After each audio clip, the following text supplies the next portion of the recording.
I like to break this down in terms of vibrations and raising it and all that sort of stuff in the simplest way possible. You are at your essence already a high vibrating individual, right? Very, very high vibrating.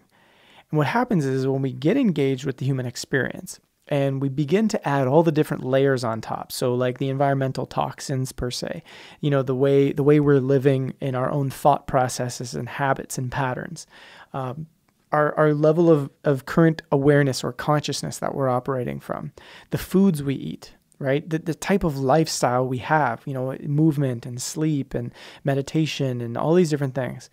And then when we also add on the layer of the people we hang around with, the conversations we're having, the mainstream media programming or the TV or the entertainment we might be consuming or getting into, looking at, the career path or the belief systems we've chosen about our career path and about what we're supposed to do on the planet.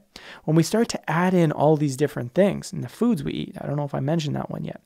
And we start to add in all these different things, we start to see I guess a masking of that very high vibration that we already are emanating, right? So what happens is it's like we're sort of adding on density that doesn't allow that very high vibration to come through, and it sort of muddies it down into a lower or different vibration that keeps us tuned into a certain way of being and a certain way of living. And thus we access life from that state of being and from that state of living.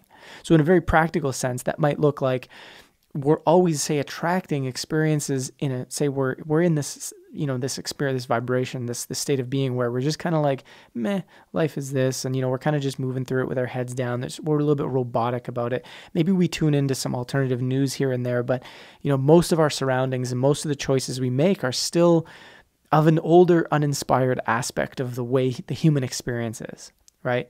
And so we keep kind of repeating the same cycle. We're still hopping into anger a lot. We're still hopping into, uninspired forms of living or uninspired forms of our career. Relationships aren't quite where we want them to be. And we attract a lot of things online that we're just not really into in terms of the way our interactions go, right? And we begin to ask the question, why isn't the world changing yet? Or why do all these bad things happen to me? Or why am I not finding the right people and all this sort of stuff? Or why, if consciousness is changing and I'm learning about certain things, why is it not happening? Why am I not seeing more? Why isn't the world changed? What's going on? And a lot of this has to do with the fact that we're not putting into practice what it is that we really need to put into practice to get our vibrations to shift and change and raise, such that we're removing the old patterns, the old ways of beings, the 3D aspects of consciousness that we've put on our lives. And what we mean by 3D aspects of consciousness is when we look at our world today and we talk about third dimensional density, we're talking about, this very mind-driven, we believe we're the mind, we believe we're this physical body, we believe we need to go out and fight, we believe we're in a survival mode, and that's how it has to be, and we have money for exchange, and everyone's out there just kind of doing the things for themselves, and they don't realize that we're all part of this connected aspect of oneness or of source consciousness altogether, right? 3D level of consciousness operates in that manner. And as we begin to enter into different states of dimensional consciousness, we open up, we expand our awareness, and the physical experience of life also changes.